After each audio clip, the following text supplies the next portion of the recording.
Jai Hind. Today we will see chapter 13 of your class 8 science book Sound Joy for your publication. आज हम लोग class 8 की science book के chapter 13 जो कि आपका साउंड है उसको देखने की कोशिश करेंगे। साउंड को हिंदी में हम लोग ध्वनि कहते हैं। साउंड के लिए आप अदर वर्ड्स यूज कर सकते हैं। नॉइस,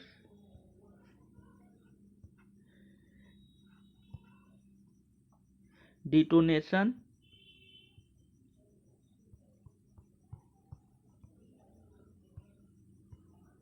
वॉइस, वॉक्स,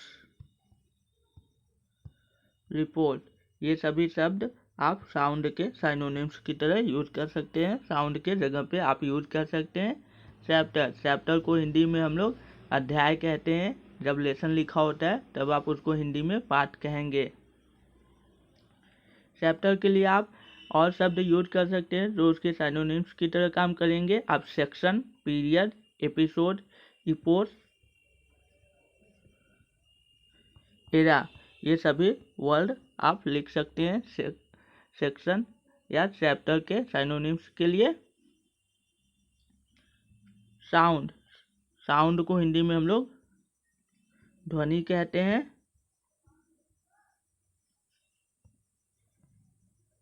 आइए चैप्टर को देखते हैं। We hear different types of sound everyday life. हम लोग प्रत्येक दिन अलग अलग प्रकार के ध्वनियों को सुनते हैं, जैसे कि ticking of clock, Russell of paper, ringing of telephone, जैसे कि घड़ी की टिक टिक की आवाज़ की ध्वनि को रसल ऑफ पेपर मीन्स जब पेपर आपस में रगड़ खाते हैं तो जो आवाज़ निकलती है उसको हम लोग इंग्लिश में रसल ऑफ पेपर कहते हैं, जिसको आप हिंदी में कागज़ की सरसराहट भी कह सकते हैं। रिंगिंग ऑफ टेलीफोन की घंटी का बजना या फ़ोन की घंटी का बजना। Horns of vehicles, bark of a dog, etc. a lot of things. Horns of vehicle means वाहनों के आवाज़, वाहनों के हॉर्न्स के आवाज़, हॉर्न्स की ध्वनियाँ। बार्क ऑफ अ डॉग, कुत्ते के भौंकने की आवाज़, कुत्ते के भौंकने की ध्वनि। etc. को फुल फॉर्म में आप एट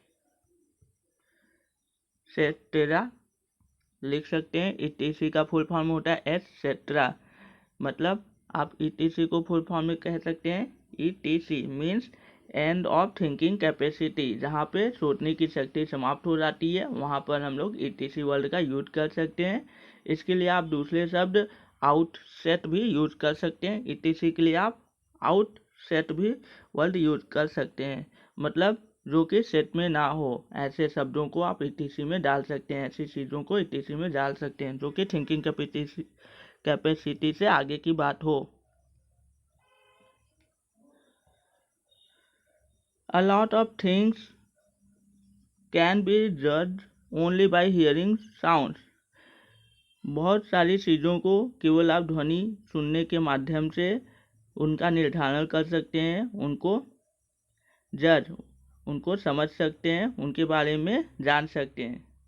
जैसे जब कोई डॉग बार्क करता है तो आप डॉग को देखते नहीं हैं, लेकिन उसकी ध्वनि की आवाज़ को सुनकर आप समझ जाते हैं कि कुत्ता भौंक रहा है, हाथी नहीं चिल्ला रही है। उसी तरह जब सीटी बजाई जाती है तो आप समझ जाते हैं कि सीटी बजाई जा रही है, गोली नहीं चलाई जा रही है। तो आप ध्वनियों के माध्यम से भी ध्वनि को केवल सुनकर ही आप किसी भी चीज़ का निर्धारण कर सकते हैं, कई चीज़ों का निर्धारण कर सकते हैं। तो उसी के बारे में यह आपका चैप्टर अध्याय है, उसके बारे में हम लोग आगे देखते हैं। Way also make sound while speaking. जब हम लोग बात करते हैं या बोलते हैं तब हम लोग भी ध्वनि का उच्चारण करते हैं, ध्वनि को उत्पन्न करते हैं। Sound is thus an inseparable part of our life. और इस प्रकार ध्वनि हमारे जीवन का अविभाज्य भाग है, जिसको कि हम लोग अपने जीवन से अलग नहीं कर सकते। इनसेपरेबल मीन्स अविभाज्य। इसके लिए आप दूसरे वर्ड यूज कर सकते हैं। इनसेपरेबल मीन्स जिसको सेपरेट ना किया जा सके। अनसेपरेबल वर्ड भी आप यूज कर सकते हैं। It helps us to communicate with one another. ध्वनि हम लोगों की मदद करती है, हम लोगों की सहायता करती है एक दूसरे के साथ संवाद करने में। कम्युनिकेट मतलब होता है संवाद करना। कम्युनिकेट करने के लिए आपको किसी न किसी लैंग्वेज या मीडियम की ज़रूरत पड़ती है। कम्युनिकेट के लिए आप दूसरे वर्ड यूज कर सकते हैं। ट्रांसफ्यूज, ट्रांसफ्यूज, ये आप कम्युनिकेट के लिए दूसरा वर्ड भी यूज कर सकते हैं। इसके अलावा आप कॉन्वे या एक्ट ओवर वर्ड भी यूज कर सकते हैं, जो कि आप कम्युनिकेट के साइनोनिम्स की तरह यूज कर सकते हैं।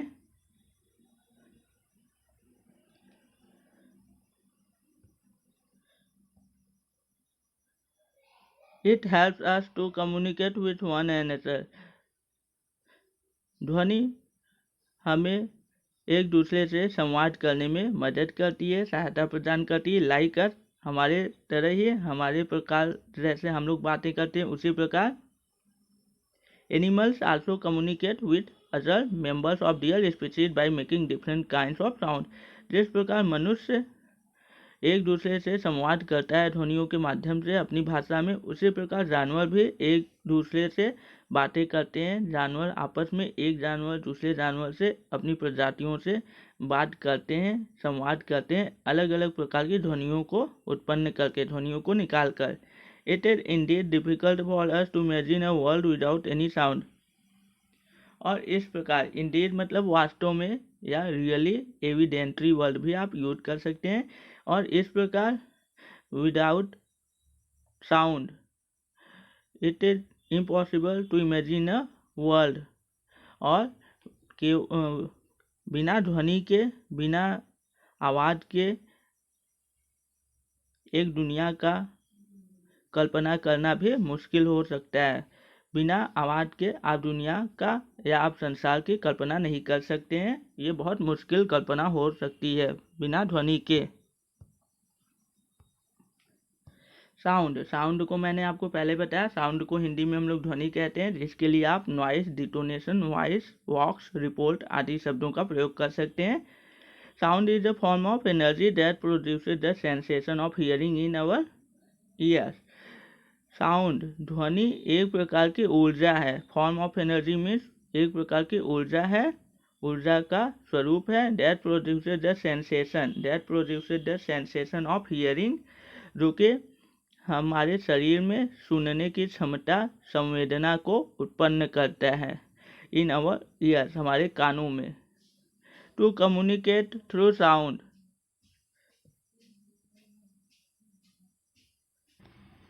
To communicate through sound we need 3 factors. हमें ध्वनि के माध्यम से एक दूसरे के साथ संवाद करने के लिए 3 कारकों की ज़रूरत होती है। फैक्टर्स को आप हिंदी में कारक कह सकते हैं, मतलब जो चीज़ों की आवश्यकता है उनको आप फैक्टर्स कह सकते हैं। First, there should be some source which can produce sound. पहली जो आवश्यकता है, जो ज़रूरत है, कि आपके पास कोई एक स्रोत, सोर्स को हिंदी में स्रोत कहते हैं, आपके पास कोई एक स्रोत होना चाहिए जहाँ से कि ध्वनि को उत्पन्न किया जा सके, जहाँ से ध्वनि निकले।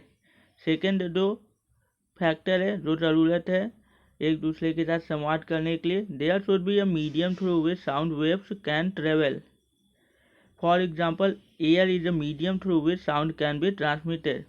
दूसरी जो रिक्वायरमेंट है कम्युनिकेट करने के लिए, कि कोई एक ऐसा माध्यम होना चाहिए, मीडियम को हिंदी में हम लोग माध्यम कहते हैं, जिसके जरिए ध्वनि तरंगे, साउंड वेव्स मीन्स ध्वनि तरंगे, एक जगह से दूसरे जगह तक ट्रेवल, गति कर सके, मतलब एक जगह से दूसरे जगह तक जा सकें। फॉर एग्जाम्पल, उदाहरण के लिए, air is a medium through which sound can be transmitted. वायु एक माध्यम है जिसमें कि ध्वनि के कंपन या ध्वनि की तरंगे एक जगह से दूसरे जगह तक जा सकती हैं। ट्रांसमिटेड मतलब संचारित होती हैं, ट्रांसमिटेड के लिए आप हिंदी में शब्द संचारित होती हैं यूज कर सकते हैं है या संचालित होती है। इसका मतलब है कि एक जगह से दूसरी जगह वो ट्रेवल करती है, जाती है। तीसरा जो कंडीशन है उसके लिए यहाँ पर बताया जा रहा है there should be a sensor that is ear which can identify the sound and decode the meaning of the sound being produced by the soul.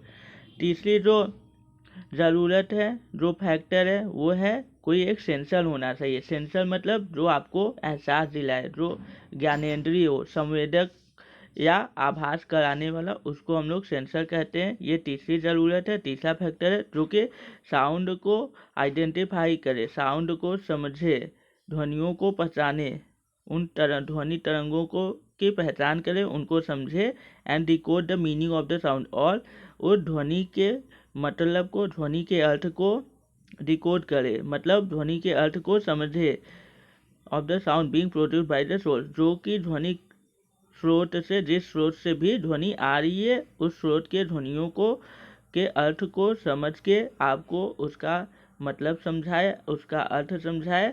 ये तीसरा फैक्टर है, तीसरी ज़रूरत है, जो कि एक सेंसर होता है, जो कि लिविंग बीइंग्स के लिए उनके कान होते हैं।